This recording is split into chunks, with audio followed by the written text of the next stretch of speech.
오늘 함께 나누는 본문의 범위는 꽤 넓습니다. 오늘 읽어주신 그 본문을 이제 끝으로 하면 9장 15장부터 지금 11장 3절까지를 그냥 통으로 한번 보려고 합니다. 꽤 넓습니다. 그냥 하나를 묶어서 보겠는데요. 크게 4가지 정도의 에피소드가 담겨 있습니다.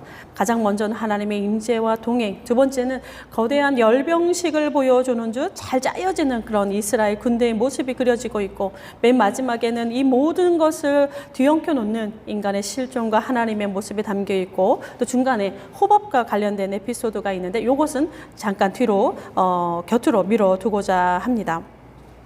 10장을 먼저 보겠습니다. 먼저 나팔이 나오는데, 성경에 등장하는 나팔은 두 종류입니다. 쇼파르라고 하는 것과 하초츠라라고 하는 것인데, 쇼파르는 예전에 제가 한번 들려드린 적이 있습니다. 예배 시간에. 그러니까 쇼파르는 양이나 염소들의 뿔로 만들어진 것으로서 우리가 흔히 양각 나팔이라 불립니다.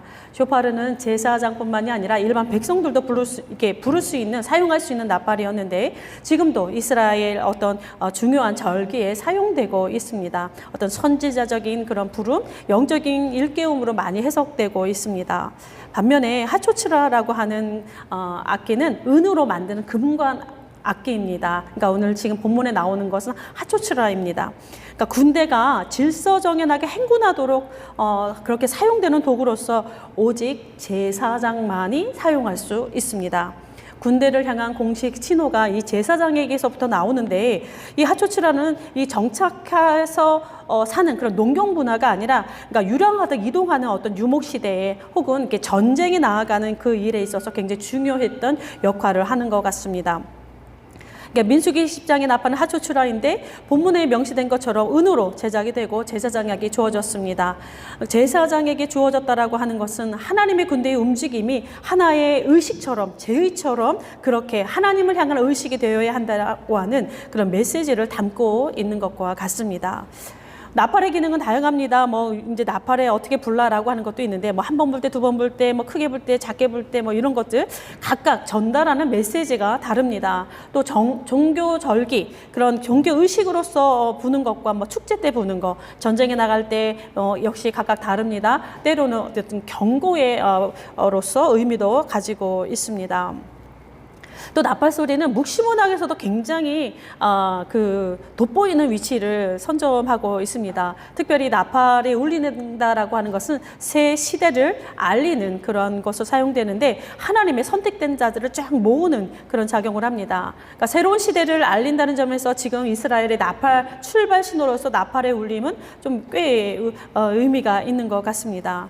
이 독특한 것은 이 나팔을 분다라고 하는 것은 종말론적인 전쟁의 시작을 알리기도 합니다. 그러니까 예수님의 재림과 함께 결합되어서 이제 많이 해석되기도 합니다. 가장 신랄하게 표현되는 것이 요한계시록 8장 9장인데, 7 나팔을 가진 7 천사가 등장을 하고, 이 7 천사가 나팔을 하나씩 불 때마다 땅에는 심판이 막 행해집니다. 굉장히 암울한 그런 분위기가 연출이 되는데, 꼭 그런 것만은 아닙니다. 또 성도들이 경쾌하게 즐겨 부르는 찬송에도 이를 묘사한 것이 있습니다. 아주 잘 아시는 찬송가 180장입니다. 하나님의 나팔소리 천지 진동할 때, 아시죠? 예수 영광 중에 구름 타시고 천사들을 세계만국 모든 곳에 보내어 구원을 받은 성도들을 모으리. 무덤 속에 잠자는다 싹 나팔소리에 일어나고 영화로는 부활이 되고, 주가 택한 모든 성도들이 그날 구름 타고 올라가는 그런 것을 묘사하는 것이 찬송가 180장입니다. 맨 마지막 후렴구에 보면 그 나팔 불 때 내 이름도 불려야 된다. 나팔 불 때 나의 이름, 나팔 불 때 나의 이름, 이렇게 하면서 그 나의 이름이 불릴 때 하나님의 하늘나라 잔치에 참여하겠다라고 하는 그런 찬양 고백으로 이제 연결되어져 있습니다. 그래서 나팔을 분다라고 하는 것은 상당히 많은 의미를 포괄하고 있습니다. 나팔을 부는 행위에 있어서 가장 중요한 두 가지가 있습니다. 하나는 백성의 주의를 한 곳으로 모으는 역할을 하는 것과, 다른 하나는 하나님이 들으시라, 하나님 들으십시오라고 하는 사인이기도 합니다. 그러니까 자녀가 잠자는 부모를 막 이렇게 깨우는 것처럼 하나님의 주의를 이스라엘에게로 이렇게 돌리는 그런 행위도 나팔을 부는 것과 연관되어 있습니다. 특별히 9절을 보면 이스라엘의 움직임을 따라 당신도 함께 하겠다라고 하는 약속이 주어져 있습니다. 그런 의미에서 나팔을 부는 것은 하나의 기도 행위와 동일합니다. 그러니까 이스라엘을 깨우고 하나님을 깨우는 그러한 소리입니다. 그러니까 이스라엘에게는 일어나 행군하라, 앞으로 전진하라, 뭐 행동하라고 하는 그런 명령이 담겨 있다면, 하나님을 향해서는 하나님이여 우리가 이제 진군합니다. 우리와 함께 하소서. 우리가 앞으로 나아가오니 우리를 지키시고 우리에게 승리를 주소서라고 하는 그런 염원이 담겨 있는 기도가 또 이게 나팔을 부는 행위에 담겨져 있습니다. 이제 출발을 합니다. 출애굽 후 2년 2월 20. 그러니까 이 나팔 소리와 함께 출발이 이제 선언이 됩니다. 이 우렁찬 나팔 소리를 신호로 행군하는 이들의 첫걸음, 얼마나 가슴 벅찼을까라는 생각이 들었습니다. 거친 폭풍우를 통과한 듯 그렇게 지나온 1년 남짓한 시간들이 주마등처럼 막 스쳐 지나갔을 것 같습니다. 갓 태어난 어린 자식 하나 지킬 수 없었던 비참한 애굽 생활, 고된 노동으로 온몸이 바스러져 갔던 노예의 시간들, 애굽에 내린 9가지 재앙과 애굽의 장자를 치던 그 첫 번째 유월절, 홍해를 마른 땅으로 건넜고 그 홍해에 수장되는 애굽의 병거들을 또 떠올렸을지도 모릅니다. 모세가 시내산에서 십계를 받는 동안 금송아지 사건이 발발했는데 이로 인하여 피눈물을 흘리면서 3,000명의 생명을 스스로 끊어내야 했습니다. 다시 모세가 하나님의 두 돌판을 받고 그 이후 하나님의 위험 앞에 잠잠히 성막을 짓는 일에 몰두하였습니다. 성막 대구를 마치는 날 하루에 한 지파씩 지파의 지도자들은 자신의 가장 좋은 것을 가지고 하나님께 예배 드렸고, 그렇게 12일간의 축제가 지난 후에 제13일에는 레위 지파를 구별하는 임직식을 치렀습니다. 그 사이에 온 회중은 성막을 중심으로 하는 전방위의 군대로 편제되었고, 두 번째 유월절을 엄중하게 마치고 나서야 이제 시내산을 떠나게 되었습니다. 적과 꿀이 흐르는 약속의 땅을 가슴에 품고 새 희망을 노래하면서 출발을 합니다. 그 행진하는 모습이 그야말로 장관이었을 것 같습니다. 특별히 9장 후반부에 보면 여호와의 구름이 진두지휘하십니다. 그 여호와의 구름 하에서 일사불란하게 움직이는 이 군대의 모습, 제사장의 나팔 소리와 함께 이들의 행진은 하나의 의식처럼 하나님께 드려지고, 또 10장 후반부에 보면 언약궤의 노래라고 하는 곳이 있습니다. 마지막에 보면 아주 그것과도 같이 어울려지고 있는데, 이 언약궤의 노래는 일종의 군가입니다. 군가이기도 하고 모세의 기도입니다. 여호와의 궤를 따라서 하나님 함께 움직이소서라고 하는 그런 노래가 있는데, 자, 그 사이에는 막 유다를 선두로 해서 끝에 마지막 납달리까지 12지파와 레위지파 자손들의 행렬이 쫙 소개를 하는 것이 이제 10장의 모습입니다. 여호와의 명령을 따르는 백성들, 이들의 앞과 뒤를 호위하는 하나님, 하나님의 군대로서 매우 정교하게, 그리고 그 자체로서 매우 성스럽게 느껴지는 구간입니다. 9장 후반부와 연결되면서 그렇게 진행을 하고 있는데, 특별히 9장 후반부에는 그 짧은 단락 속에 여호와의 명령을 따라 라고 하는 구절이 무려 8번이나 등장을 합니다. 그러니까 이들의 가고 서는 것, 모든 것이 하나님의 말씀에 기대어 있습니다. 하나님의 말씀은 이 모든 여정의 길잡이가 되고, 이스라엘은 그의 말씀에 완벽한 순종을 합니다. 이스라엘과 하나님과 이스라엘의 관계에 대한 가장 이상적인 이들의 염원이 여기에 담겨져 있습니다. 이보다 완벽한 그림은 없습니다. 그런데 이 완벽함은 왠지 모를 불안한 예감을 들게 하고, 또 불안한 예감은 왜 틀리지 않는지, 노래 가사처럼 네, 그렇습니다. 이들의 여행이 그렇게 길어질 거라고는 이 순간에 아무도 꿈에도 생각하지 못했을 것 같습니다.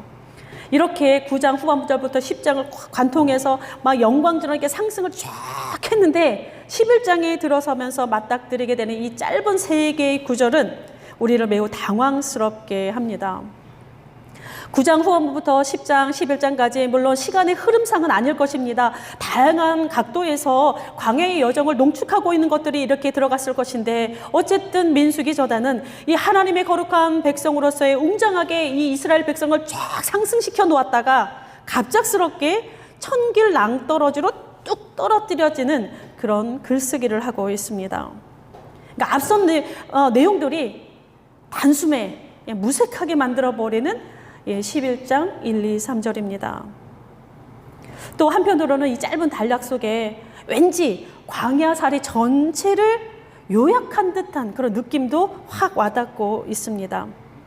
뭐 사건이 발발하게 된 이유는 나오지도 않습니다. 하여간 하나님의 백성은 불평을 하고 하나님의 진노가 임하고 또 이스라엘은 기도하는데 기도가 아니라 누구에게? 모세에게 이야기하고 모세가 기도하고 그리고 심판이 종결됩니다. 여기 보면 불사름, 다베라라고 하는 이 지명이 등장을 하는데 그 지역이 불사름, 여호와의 불사름이라고 하는 지명이 등장을 합니다. 그 자체로서 굉장히 참혹한 지명이기도 합니다. 마치 몸에 새겨지는 깊은 흉터처럼 그렇게 이들에게 먼저 흉터를 확 드러내고 이들의 여정을 시작하는 이유가 무엇일까? 한번 우리가 깊이 생각해 볼 필요도 있고 앞으로 펼쳐질 광야살이에서 이 같은 패턴이 굉장히 많이 등장을 하고 있는 것도 우리가 유의해서 볼 만합니다. 그러나 오늘 우리는 이들의 범죄하고 심판받음이 우리의 관심은 아닙니다. 우리의 관심은 지금까지 말씀드렸던 이것 모든 것들을 이제 뒷배경으로 하고 11장 1절입니다. 여호와께서 들으시기에 백성이 악한 말로 원망하매. 자, 요거를 직역성경으로 읽어드리겠습니다. 그 백성이 불평할 때 그것이 여호와의 귀에 악하여. 비슷한 것 같은데 약간 이게 강조하는 그런 지점이 다릅니다. 지금 개역개정에서 여호와께서 들으셨다라는 구절을 히브리 성경으로 지적하면 뭐라고 되어 있냐면 여호와의 귀예요. 여호와의 귀. 그리고 개역개정에서 번역된 악한 말은 이제 원망하다, 불평하다라고 하는 단어가 사용되었습니다. 자, 여호와의 귀라고 하는 이 표현이 상당히 좀 새롭게 느껴지는데 이 귀라고 하는 것은 근원 명사입니다. 이 명사에서 여러 가지가 파생이 되는데 동사들이 그 중에 두 가지가 굉장히 우리의 시선을 사로잡을 만한 것이다 생각이 됩니다. 먼저는 귀니까 듣다, 귀를 기울이다, 깊이 생각하다라고 하는 그런 의미를 가지고 있습니다. 듣다라고 하는 것은 하나님의 백성들에게 상당히 중요한 신앙의 단어입니다. 이는 하나님께도 마찬가지입니다. 들으시는 하나님이 아니라면 우리가 어떻게 기도할 수 있으며 우리의 모든 것들을 어떻게 하나님께서 개입을 하시겠습니까? 그러니까 들으시는 하나님에 대한 묘사가 신구약 성경에 상당히 많이 나옵니다. 앞서 말씀드린 것처럼 은나팔 부는 것도 이와 연결되고 있습니다. 그러니까 은나팔을 부는 것이 이스라엘의 주의를 집중시키고 소리타는 기능이 하지만 동시에 들으시는 하나님, 그 들으시는 하나님의 방점이 찍히는데 하나님께서 들으시고 임재하셔라, 하나님께서 들으시고 행동하셔라 라고 하는 기원이 담겨있다 말씀을 드렸습니다. 예, 들으시는 거. 그러니까 들으시는 하나님, 그러니까 하나님에게 귀가 있다라고 하는 거 우리가 이제 이렇게 글 쓰는 사람들도 이렇게 사람에 비유해서 이렇게 표현을 하시는데 어쨌든 하나님의 귀가 있다라고 하는 거. 근데 여기에 다른 동사 하나가 굉장히 좀 중요합니다. 뭐냐? 무게를 달다, 시험하다라는 의미도 가지고 있습니다. 그러니까 여호와의 귀, 무게를 죄는 귀라는 사실입니다. 이 땅의 수많은 소리를 들으시는 여호와의 귀가 하나님은 그 소리의 무게를 재시고 심판하시는 하나님이시라는 사실입니다. 그러니까 직역성경에서 여호와의 귀에 악하여라고 이제 직역했다 말씀드렸습니다. 이 악하다라고 하는 히브리 단어는 형용사가 사용되었습니다. 그러니까 기준에 합당하지 못하다, 열등하다, 결핍된 상태를 말합니다. 그러니까 여호와의 귀에 열등한 것, 여호와의 귀에 결핍되는 것, 모든 것을 지금 민수기 기자는 악하다 그렇게 표현하고 있는데 여호와의 귀에 열등한 것, 여호와의 귀에 결핍한 것, 본문에서는 백성들의 불평이요 여호와의 귀에 선한 것은 모세의 기도로 지금 나타나고 있습니다. 그러니까 불평과 기도가 지금 동전의 양면처럼 한 쌍으로 지금 등장하고 있습니다. 어쨌든 뭐 불평이든 또 기도든지 간에 그 시작은 우리의 삶의 어떤 불편함, 결핍듯 그 다음에 열등한 무엇에서 출발하고 있습니다. 구원의 은혜를 맛보고 때때로 하나님의 놀라운 능력을 경험하고 때때로 하나님께 징계를 받기도 하고 모든 것이 하나님께 함께 사는 인생이라 할지라도 불안과 결핍은 이 땅에 살아가는 한 언제야 존재할 것인데 우리의 몫은 신앙의 여정에서 우리가 이것을 어떻게 풀어내느냐 하는 일이 매우 중요하게 작용을 합니다. 그러니까 동일한 상황이라 할지라도 어떤 이는 불평으로 채워갈 수 있고 어떤 이는 기도로 다져갈 수 있을 것입니다. 그런데 중요한 것은 불평이든 기도든 이를 듣고 응답하시는 분이 하나님이시요 그 불평의 무게를, 그 기도의 무게를 재시는 분이 바로 하나님이시라는 사실을 지금 밝혀두고 있습니다. 그런데 여기서 주의해야 할 것이 있습니다. 불평하면 하나님이 모두 심판하신다 라고 하는 결론에 이르러서는 안 됩니다. 오직 입만 꽉 다물고 골방의 기도만 해야 한다 라는 것도 위험합니다. 성경의 구절을 항상 이분법적으로 혹은 흑백 논리로 결론을 내리면 굉장히 위험합니다. 성경의 모든 구절이 그렇습니다. 왜냐하면 단어 하나하나 사이에 그리고 구절 하나하나 사이에 굉장히 간격이 크고 깊은 것이 성경입니다. 그래서 이분법적으로 흑백 논리로 그렇게 해석하지는 마시기 바랍니다. 무엇이든 무 자르듯이 매우 강력하게 단언하는 그런 메시지를 듣는다면 그것은 위험하고 상당히 의심해 볼 만한 그런 메시지라고 하는 것을 생각해 두실 필요가 있습니다. 예. 그렇게는 들으지 마십시오. 우리는 지금 무엇에 집중하느냐, A냐 B냐가 아니라 불평이든 기도든 우리를 들으시는 분이 하나님이시라고 하는 것, 여호와의 귀에 집중하고자 합니다. 그리고 또 하나는 그 들으시는 모든 것들에 무게를 재시는 분이 또 하나님이라는 사실입니다.